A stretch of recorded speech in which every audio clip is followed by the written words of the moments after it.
So thank you everyone for coming today. On behalf of my company, the Afriat Consulting Group, and my staff, whom I want to thank and acknowledge for their hard work on this event, we appreciate you being here, and you appreciate keeping us honest. When we told the controller we're going to have the cream of the crop of the LA business community here, you all showed up. So thank you very much for that. We really appreciate it. Those of you who have attended some of our other events, we go for quality and a little bit of quantity, but we want to give you some real time with the controller, get to know him, and get to know what a phenomenal individual he is, as well as an elected official.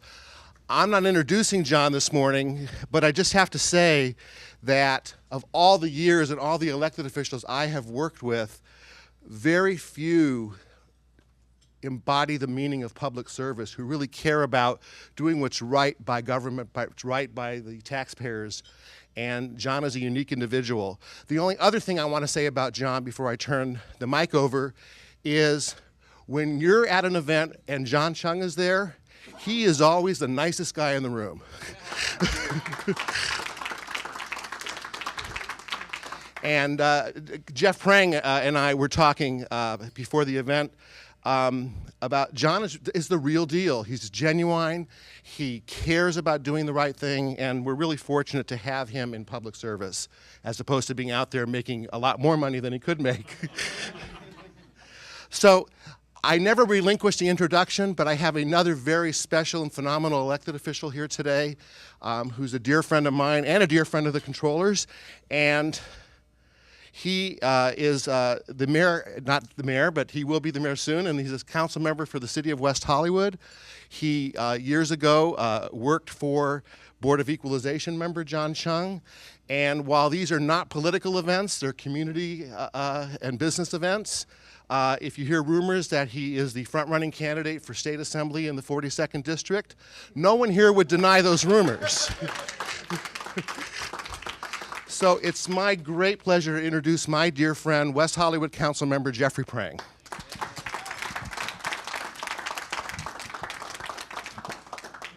Thank you, Steve. And I'm really pleased to be in a group full of the cream of the crop, and I too am wondering how I got in here as well. But, but I'm delighted to be with you all of you this morning, and I'm really very honored. It's a very special opportunity to be able to introduce to you my friend, our state controller, John Chiang. I've known John for, it must be about 20 years. I think I was a low-level staffer working on a campaign back in the early 90s, and ran into John in an office where he was a high-level staffer working for another candidate. And as it goes in government and politics, we kind of follow similar paths and run into one another over the years. And I've been just such an enthusiastic supporter of John because he is just such a genuine, caring human being, and it's translated into his service in government. I worked briefly for John back in 1998 when he was on the State Board of Equalization, and I was a fairly new city council member, and I was unemployed, and he had a couple positions open that gave me a place to hang my hat for a little while, where I learned a great deal about about the Board of Equalization and its functions. It's been a great asset to me in my career. But John is truly probably one of the most remarkable public officials that we have in California today. He has a world of experience. So you probably know he's a lawyer. He's a tax lawyer. He's been on the Board of Equalization, and he's now in our second term as state controller. And he has been one of the most ethical and outspoken elected officials in the state. He has led the charge on government accountability. He's taken on Governor Schwarzenegger on more than one occasion, from protecting state workers to ensuring accountability on our budget. And most recently, and as an elected official, I applaud him for his efforts to bring more transparency to municipal government in the way that we do business. Of course, in West Hollywood, we do everything properly, but. But in my day job, I'm the assistant city manager in the city of Pico Rivera. We're just a stone's throw away from the city of Bell and from a number of other cities. Of course, Pico Rivera also does everything properly as well. We're just neighbors, those who don't. But what John is doing is really important in the state of California. It's really important to have that level of accountability for cities, that level of transparency, because we look at elected officials a lot. We don't, in municipal government, we don't always look at the administration, the way things are done. And I think as a result of the work that he's done, California is going to be more ethical, more transparent and much better run, and I think we're all better for it. John is, even though he's held office now for over 12 years, he's a young man, and his career is still in its infant stages. We're going to see a great deal more of him in the years ahead, and I am so proud to have been his friend, his employee, and his supporter, and I'm looking forward to continuing to work with John as he continues to serve the people of the state of California. So I ask you to join me in welcoming our State Controller, the Honorable John Chiang. Well, first of all, good morning. It's a great pleasure to see all of you. Thank you for waking up in the early hours of the morning to be here. Let me thank Steve. Steve, in addition to being an incredible public policy advocate, is a genuine, caring, thoughtful person. When you have somebody involved in politics, you like to see if they talk the talk, they walk the walk, and Steve does more than his fair share. So thank you very much for everything you do.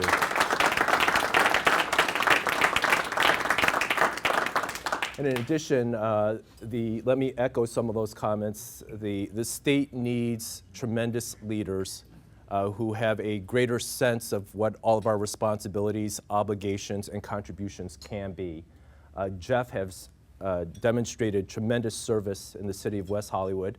I hope he's successful in Sacramento, because we could use somebody of your caliber, your intellect, your integrity to better fashion public policy in Sacramento. So good luck, Jeff, and thank you for the kind words of introduction.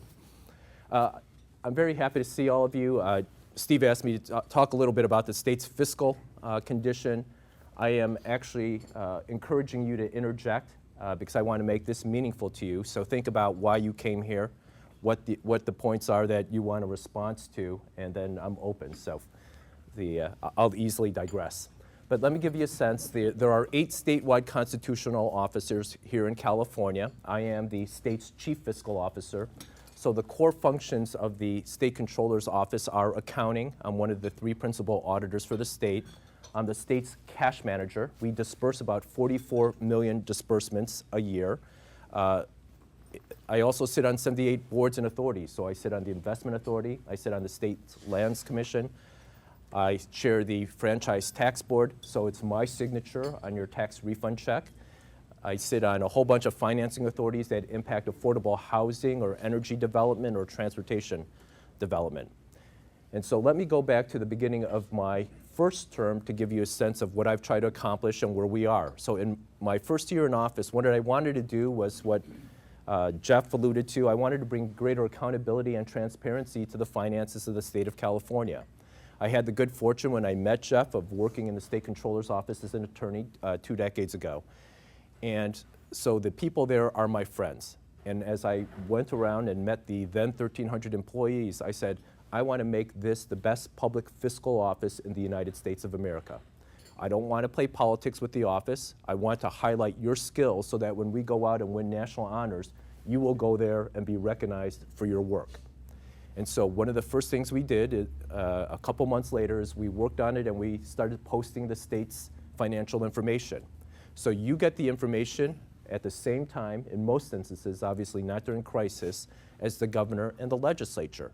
Because if we're going to have a successful democracy, it's important that people have a sense of what's happening to the state, and so you can participate. Gary Townsend out of the assessor's office understands that very well. And so let me introduce Chief Deputy Gary Townsend for this.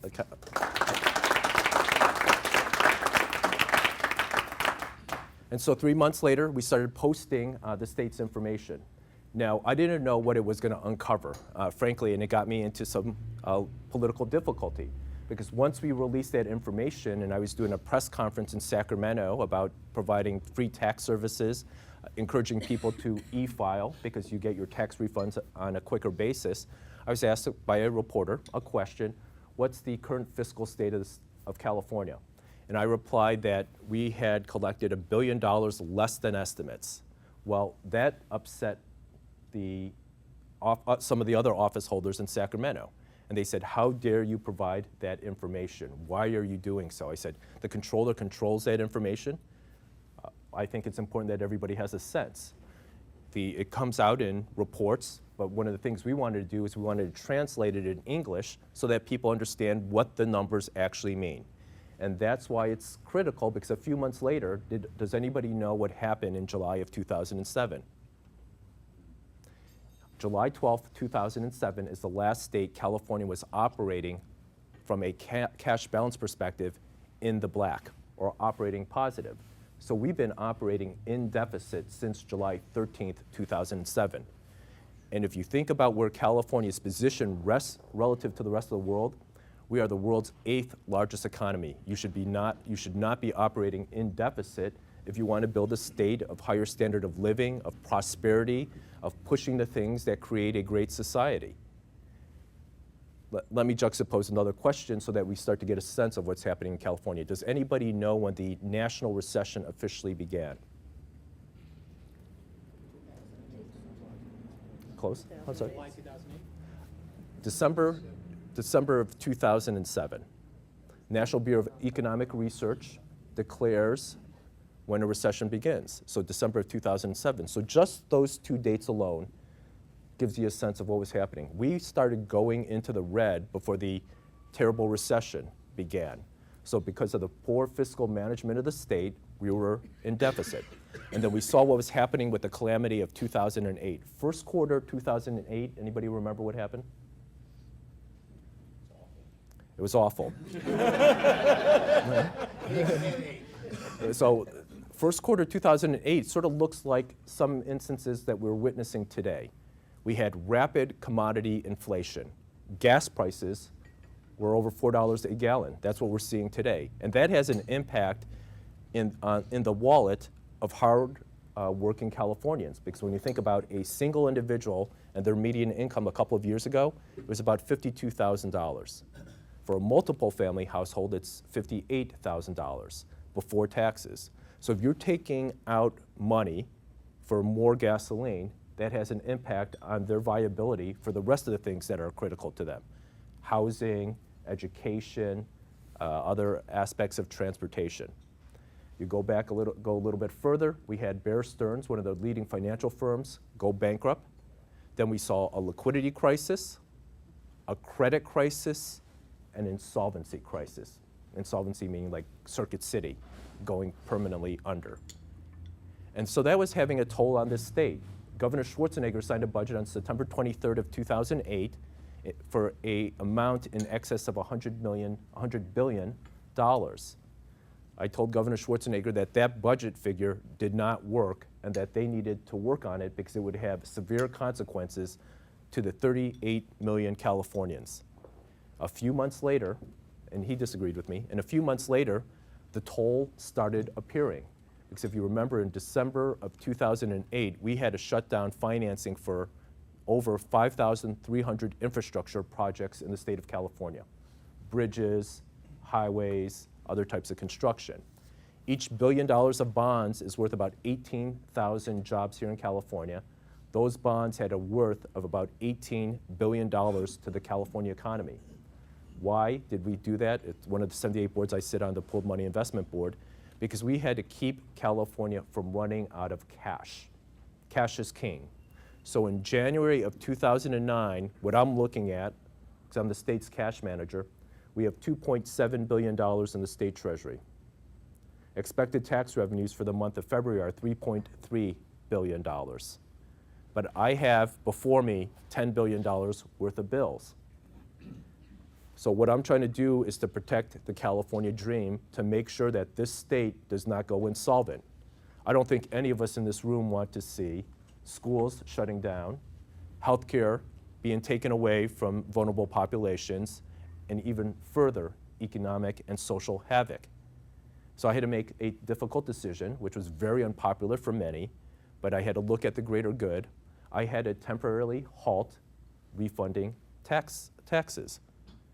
And so we saved over $3 billion for a short term, and the state didn't go under. And then we had to have a toll on others. So I could not make Cal grants to college students. We could not make the state's contribution of SSI payments to the federal government. Now, we didn't want people to be impacted and hurt. So my office contacted every institution of higher learning or their representative and asked them not to kick out college students because of the failure of their payments of tuition or other types of fees. The institutions of higher learning stood up, and not a single college student was impacted. In addition, President Obama's administration was also very responsive and continued to make the contributions to the vulnerable populations so that they would not be injured during this very, very difficult time. The governor and legislature came to agreement. The budget was signed on February 23rd. The nation's economy was in massive deterioration, and so the budget that they had just signed, their budget estimates were way off. So while they come to agreement and a budget signed on February 23rd, for a couple months later, in April, which is about 25% of this state's tax collections, their estimates were wrong by $2 billion on the wrong side. And I warned the governor and legislature they need to take additional action else things could get worse. Come May, no action is taken. On July 2nd, I take the last step I can do to keep California from going under, and that is to issue IOUs. IOUs is an admission by the state that we cannot pay our bills, and it has consequences that most people don't understand or don't see, but have a real impact and a powerful impact. We are the lowest credit-rated state, even though we're the world's 8th largest economy. During the heyday, we were paying 171 basis points more than states that were in better position. Now you're thinking 1.71% is not significant. 1.71% on a borrowing of billions of dollars is massive. Those are monies that could go to pay for the UC system instead of raising UC tuitions by 32% or shutting down classes or eliminating health care. If we had a better status in terms of our fiscal position, we could use our dollars much more effectively. So here we are 2 years later, and we're in a better position. We're in a better position because clearly I am paying back tax refunds. However, as some of you might have read and heard and seen, I've warned the governor and legislature that the state goes into the red again in July. This is a different type of red, just as operating cash based on borrowings. And they need to act quickly. But the most important point is that they act honestly, because we've had too many budget gimmicks over the past few years. The governor's trying to deal with a deficit for the remainder of this fiscal year, which ends on June 30th, and for the next fiscal year of over $24 billion, right? You hear this figure of 26.6, but there's also $1 billion reserve in that figure. That is only the short-term budgetary liability. That does not capture all our medium-term liabilities. Let me give you examples of other liabilities that are not reflected.